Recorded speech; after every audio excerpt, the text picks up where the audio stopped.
Be me 24F, pronouns in bio. Just finished my master's in gender studies. My entire worldview is shaped by academic feminism, patriarchy, male privilege, toxic masculinity, you name it. I've written a paper on it. I'm the woke one in the family, and I make sure everyone knows it, especially my brother. Tom is 27. He's a good guy. I guess has a decent job as a software engineer. His own apartment, hobbies. Friends, he's not a male model, but he's not a troll either. 6/10 on a good day, maybe a 7 if he remembers to iron his shirt. By all my metrics, he should be doing fine in the dating world. And yet, he's perpetually single-like. Hasn't had a real girlfriend in 3 years. Single. This is a constant source of, I told you so. From me, we're at a family dinner. Mom asks Tom if he's seeing anyone. Tom just shrugs, gives his usual, nah, not really. I can't resist. Maybe if you weren't so passive and actually listened to what women want, you'd have more luck. Tom sighs. The same weary sigh he always does when I start this. And what is it that women want? Oh, wise one, he asks, his voice dripping with sarcasm. They want a man who is emotionally available, who isn't afraid to be vulnerable, who actively dismantles his own toxic masculinity and uplifts the women around him. I recite, like it's from a textbook, because it literally is. My dad just focuses intently on his mashed potatoes. Wanting no part of this, my mom gives me a look that says, please. Not tonight, but I'm on a roll. The problem is men like you expect women to just fall into your laps. You have all the privilege in the dating world and you still can't manage to find a partner. It's because you're not putting in the work.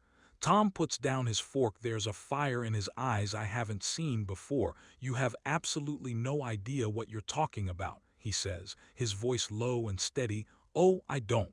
I've literally studied this. Men have it so easy. You don't have to worry about your safety on a date, you're not judged for having a career, and you're not on a biological clock. The entire system is designed for you to succeed. Is that so? He says, a humorless smile on his face. You know what? I'm tired of this. I'm tired of you, a person who has been in a relationship since her first year of uni, telling me how easy I have it. He's right about that. My boyfriend Josh is basically a carbon copy of me but with a beard. We met in a feminist theory class. It was very on brand for me. So here's the deal, Tom continues.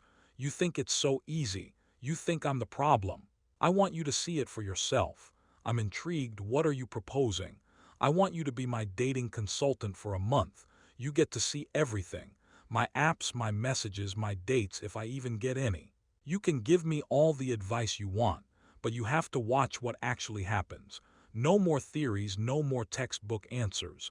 You have to face the reality of it with me. A smirk plays on my lips. This is perfect. I can fix him.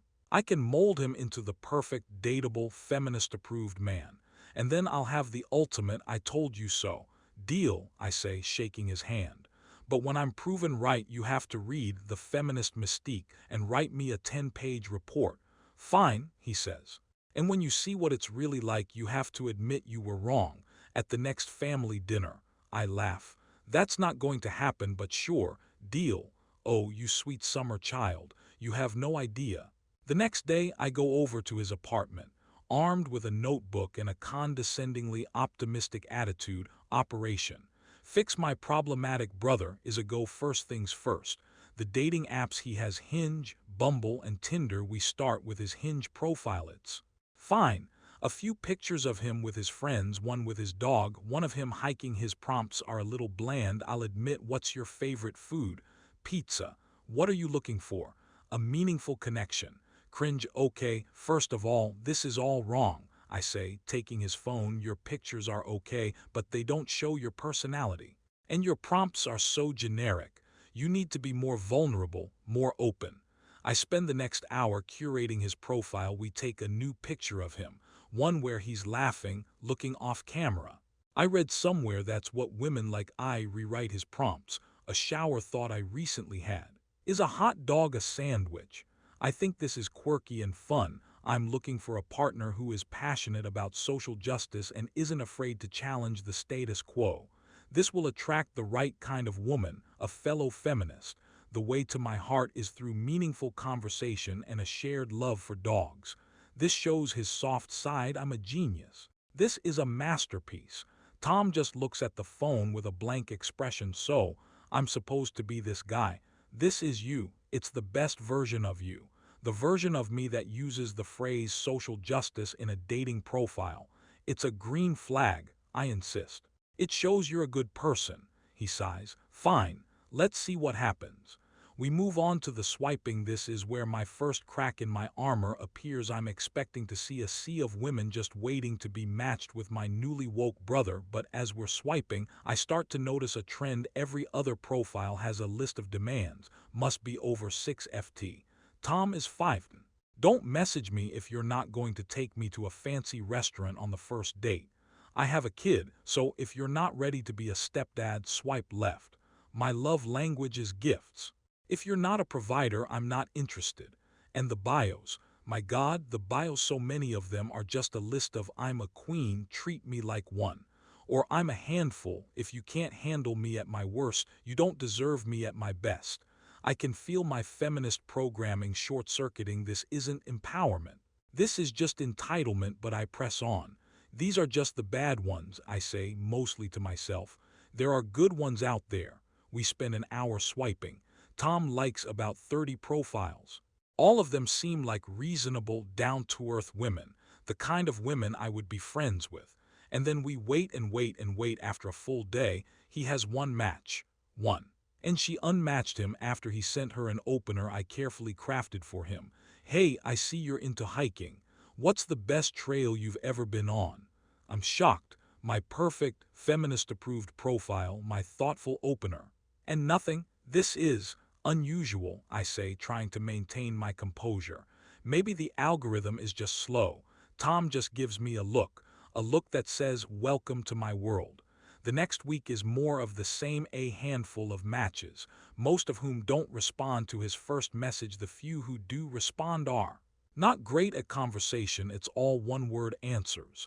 Or they take days to reply. It's like they're not even trying. Tom is putting in all the effort, asking questions, being engaging, and he's getting nothing back. I'm starting to get angry, but not at Tom, at these women. What happened to meaningful conversation? What happened to putting in the work? Finally, after a week and a half of this soul-crushing swiping, he gets a date. Her name is Chloe. She's a yoga instructor and her profile seemed normal enough. I'm ecstatic.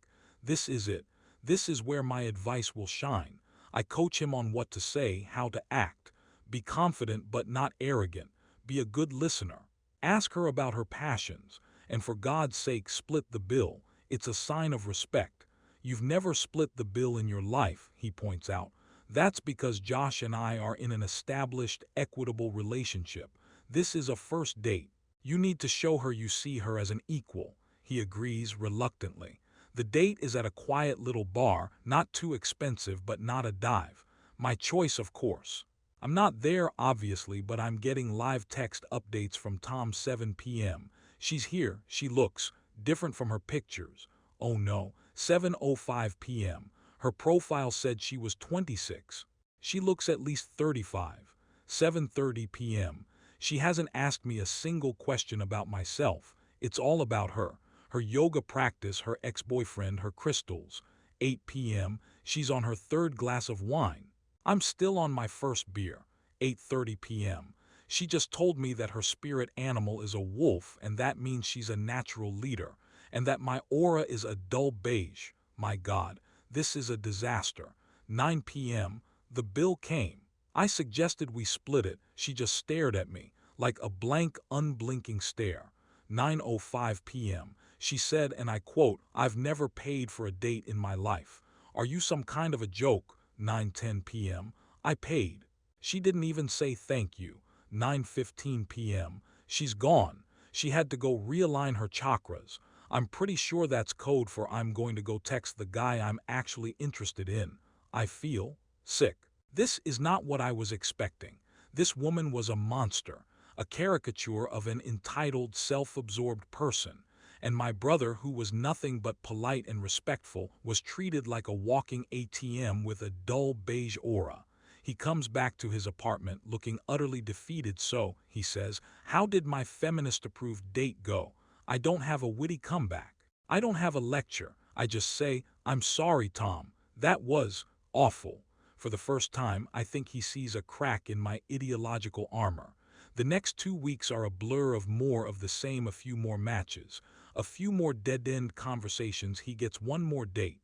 This one is a bit better, but there's no spark. She's nice, but they have nothing in common. At the end of the date, she tells him she had a nice time, but she didn't feel a connection.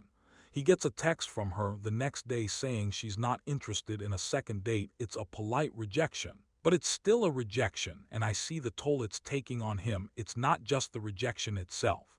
It's the constant effort for no reward. It's the feeling of being judged and dismissed over and over again. It's the loneliness. One night, we're sitting in his living room, just scrolling through the apps in silence. I'm looking at the profiles of these women, and I'm seeing them through new eyes. I'm not seeing empowered women who know what they want. I'm seeing a lot of women who seem to think they are the prize, and that any man who wants to be with them has to prove his worth. And the men, my God, the men, I'm looking at the profiles of the other guys on the app.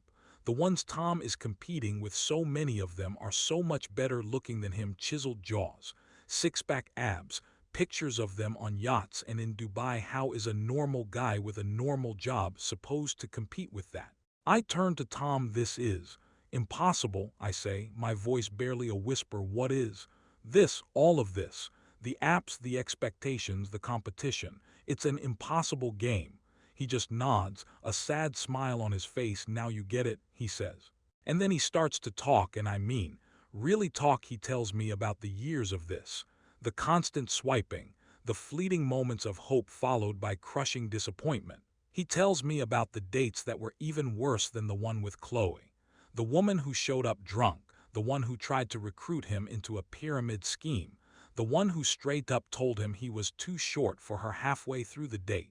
He tells me about the crippling loneliness, about how all of his friends are getting married and having kids and he's just stuck. He tells me about the things he's not supposed to say, how he feels like he's not allowed to have standards because he's a man and he should just be grateful for any attention he gets, how he's tired of being told that he's the problem, that he needs to man up, that he needs to be more confident, more vulnerable, more this, more that. I'm just a guy, he says, his voice cracking. I'm not a bad guy. I have a good life. I just want to share it with someone. Why is that so hard? And in that moment, something inside me breaks. My entire worldview, this carefully constructed fortress of feminist theory, comes crumbling down because my theories didn't account for this. They didn't account for my brother's pain. They didn't account for the very real, very human suffering of a good man who is trying his best in a system that seems designed to make him fail. I realize that I've been so focused on the struggles of women that I've been completely blind to the struggles of men. I saw them as the oppressors, the ones with all the power, but I was wrong. Power is not a monolith. It's complex, it's nuanced. And in the modern dating world, for the average man, it seems like they have very little of it. I start to do my own research. I go online, not to my usual feminist blogs and academic journals, but to the other side, to the forums and the subreddits and the YouTube channels where men are talking about their experiences.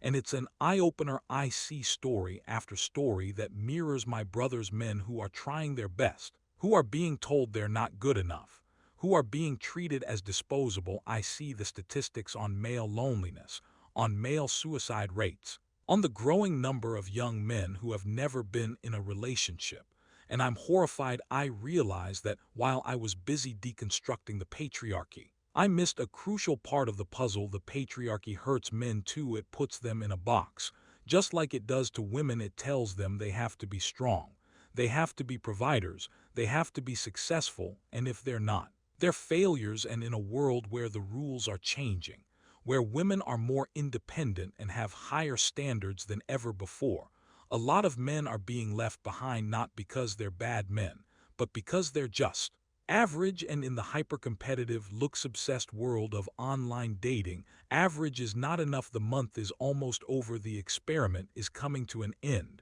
I go over to Tom's apartment one last time. He's on the couch, swiping on his phone. The same blank look on his face. I sit down next to him. Tom, I say, I was wrong. He looks up, surprised. I was so wrong. About everything. About you, about dating, about all of it. I'm so sorry. Tears are welling up in my eyes. I was so blinded by my ideology that I couldn't see what was right in front of me. I couldn't see your pain. And I'm so sorry for that. He doesn't say anything. He just puts his arm around me and pulls me into a hug, and we just sit there for a long time. In silence, the next family dinner comes around. Everyone is there. My parents, my aunt and uncle, my cousins. It's the usual small talk. Work, the weather, politics. And then my mom, bless her heart, asks the question, so, Tom, are you seeing anyone special? Before he can answer, I stand up. My hands are shaking. I have something to say, I announce. The whole table goes quiet. I owe Tom an apology, and I owe all of you an explanation. I take a deep breath. For a long time I've been, well, you all know what I've been like. I've been preachy, I've been judgmental, and I've been wrong. I thought I had all the answers. I thought I understood the world, but I didn't. I didn't understand anything. I look at Tom. I spent the last month seeing what it's really like for a guy like my brother in the dating world. And it's not what I thought it was. It's not a paradise of male privilege. It's a brutal, unforgiving, soul-crushing meat grinder. And I had no idea. I turned to the rest of the family. I'm not saying that women don't have it hard. We do. But we're not the only ones. Men are struggling too, and we need to stop pretending that they're not.